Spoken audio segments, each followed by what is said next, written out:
in a big Army base. And the Navy was down at Cameron Bay, not that far away. One of the disadvantages, although not so significant as the one I mentioned before, is if you're not at a Navy base, you don't get good food. So there was no ice cream, no milk, it was basically dry stuff. I came out of Vietnam, I think, 165, and I'm 180 now. So I would have liked the weight, but I didn't like the diet. Okay.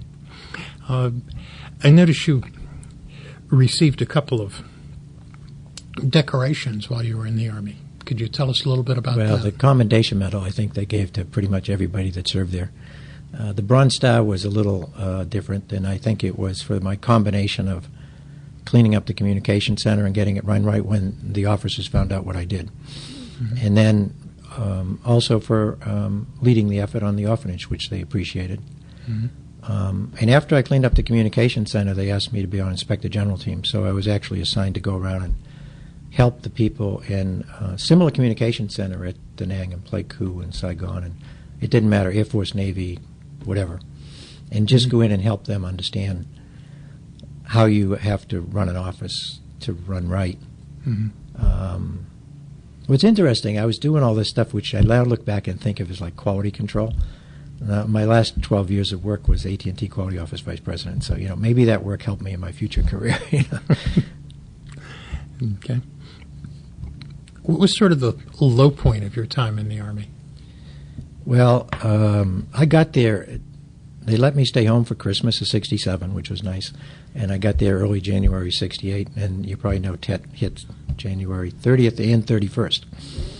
Well, Nha Trang happened to be on the 30th. It was the first city hit, I believe, from what I've read, and we didn't know what was going to happen. I had only been there 30 days. I was a junior officer, and they assigned all the officers, this is unbelievable now, but downtown where really there was very little protection. Now, if you've been there a while and a captain or a major, there was a very nice fortified hotel, if you want to call it, with guards and drivers and all that, just down the street from where I got assigned, which was this kind of not-so-hot hotel. And since I was assigned a night at the beginning, I was sleeping alone in the day, and I was the only one in it, and my guard was a 65-year-old Vietnamese officer, enlisted man. And when the VC hit, they came down our street, a company of them, and I found this out from they asked my guard, where are the Americans? And he said, down the next place. So they went down and killed 26 people. That's the place I couldn't get into. So then he came in and told me, he said, I told them they're down there, I'll see you later. He took off. And all hell broke loose. So they took over Nha Trang. They hung Vietnamese girls that were fooling around with GIs in the street. And I was trapped there, I think, 2.5 days. And what interesting, that was kind of a low point. I can remember one time I was in my underwear sleeping, and I remember getting up and holding my M16 ready for somebody to come in the door and thinking, I don't want to die with my underpants on, so I'm struggling to hold my gun and pull my pants up at the same time. I was thinking, this is kind of silly. But at the end of 2.5 days, what happened was our response was just overwhelming. I mean, we just destroyed buildings with, machine gun fire and everything.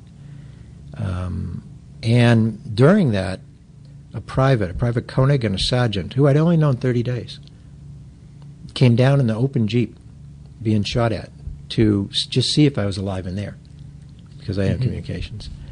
And they come in, Lieutenant Scanlan, you here? Yeah, okay, get in the Jeep. We were driving around dead bodies, getting shot at, going back to the camp. I mean, they came down and risked their life to rescue me. And, I tried to locate Private Koenig. He had worked at Wall Street in New York, but you know how many Koenigs are in New York? Never, and I can't remember the sergeant's name, but I don't even think, everything was going on at that time, I never even put them in for a ward of any kind. It's just like the way it was, Mm-hmm. That was just like, an average day. It was one of the worst average days, but, we got attacked once a month or something. Mm-hmm. I think another worst day was I had a young man try to commit suicide that worked for me because he got a Dear John letter. And one of the one of the fellows who worked for me luckily found him in the showers bleeding, and we got him to the hospital, and I got him involved with the orphanage and some softball stuff we were doing, and just got him involved with friends, and he turned around. But I never had anybody work for me killed. One person, I authorized a transfer to be a door gunner, and he was killed like within about a week.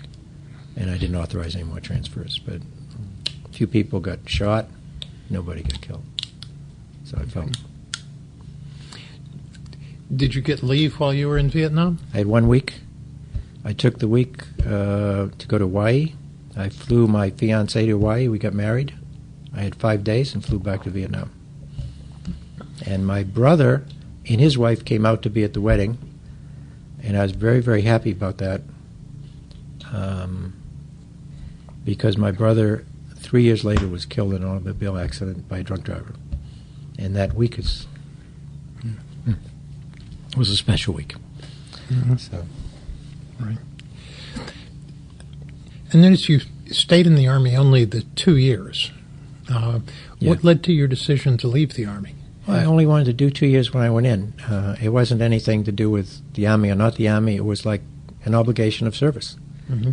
And I thought it was something that you should do if you want to live in this country and enjoy the benefits, if you're needed. Mm-hmm. And so I did it. But I wanted to, be in communications. And the Army is not a place if you want to, my opinion, to be a professional in communications. I mean, I had a great career with AT&T. Mm-hmm. And the Army is if you want to be a fighter. Mm-hmm. I didn't want to be a fighter. And communications is way down the stream in terms of importance when you're in the Army. In fact, the whole communication, like at the colonel level, they put their worst infantry guys in charge of that just to get them out of the infantry because they're in danger. Mm-hmm. But that meant they knew nothing about what I was doing. So it's not a career place for a communication person. Mm-hmm. But if you, want to be a fighter and strategy and all that stuff, Mm-hmm. But I guess I'm not particularly that. Okay. How do you think the Army affected your subsequent career and your life afterwards? Oh, it has an enormous effect because, talk about being away. I said early on going to Fort Air Mass didn't make much difference, but Vietnam does. When you see people living in huts with mud, dirt floors and, peeing on the side of the road and begging and all the injuries, all the kids orphaned. When you see all that, you have to come home and appreciate every damn minute and every day and, realize how lucky you are the rest of your life. And I see so many people that complain and bitch about nothing, like being stuck in traffic for a few minutes, I mean, it's just nothing.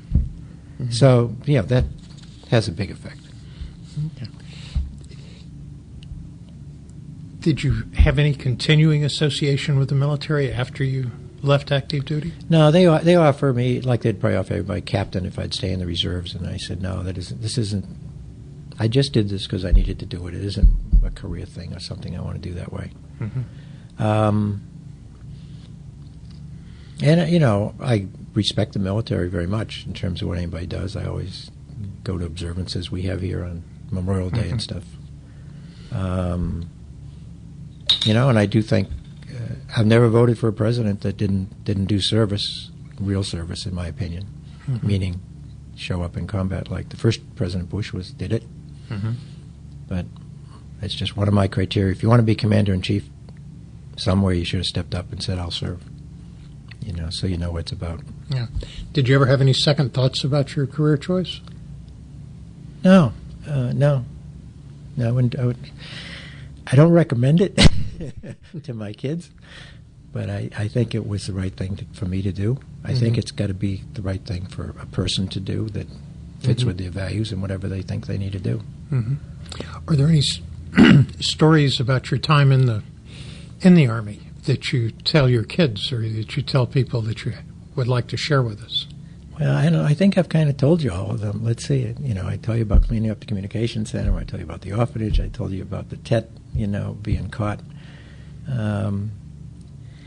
The rest of it is just go to work and do your job type of thing. A few times we came under attack, and I remember one time that the Navy didn't tell us. I think it was a battleship, New Jersey, one of those enormous battleships that had the big guns, started firing over us, and they didn't tell us. And we thought for sure we were under attack. So, sometimes they don't tell you everything.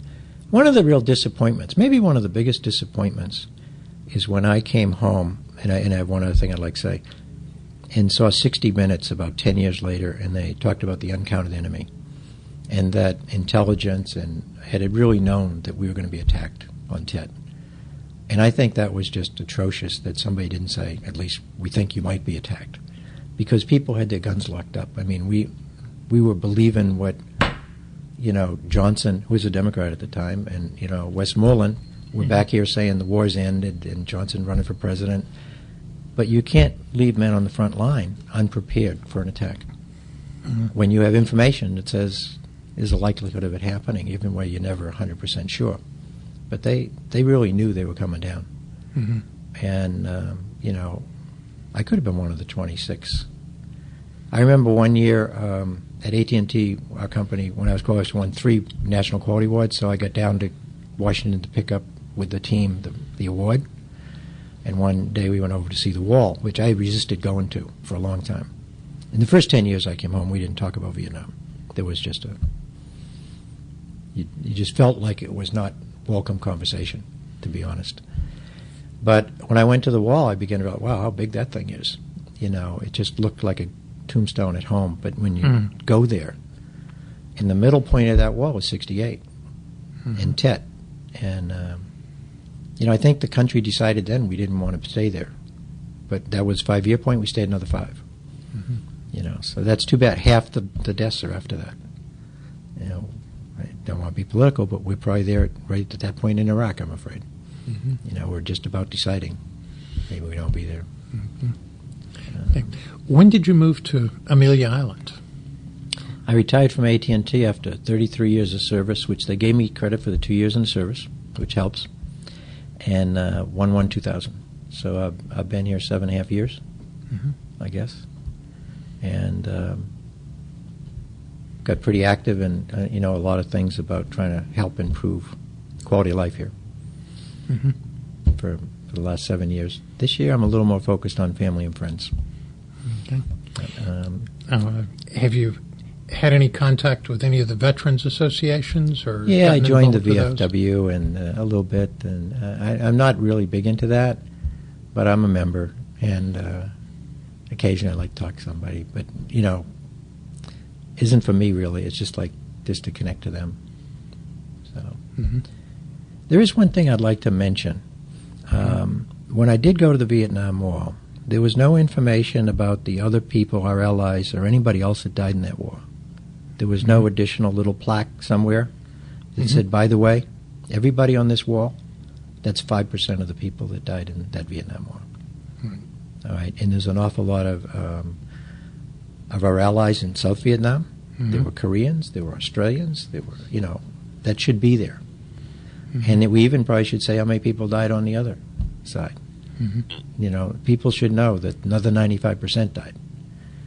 And I think at a minimum, in fact, I'm not sure it really should be, it just, the wall serves a purpose, but I think there's a bigger purpose, that we need to let people know that we were a part of something actually bigger. It wasn't all about us. There's some other people involved here. And we kind of miss it. I think we're still missing that in Iraq, too. Okay. Is there anything else you would like to add? That's about it. Appreciate the opportunity to talk to you. I have some photos to show you and when we're done. Okay. I'd like to thank you for your service to the country, and it's been a real privilege to interview you. Thank you very much. Thank you, Edgar. And thank you, too, Bill.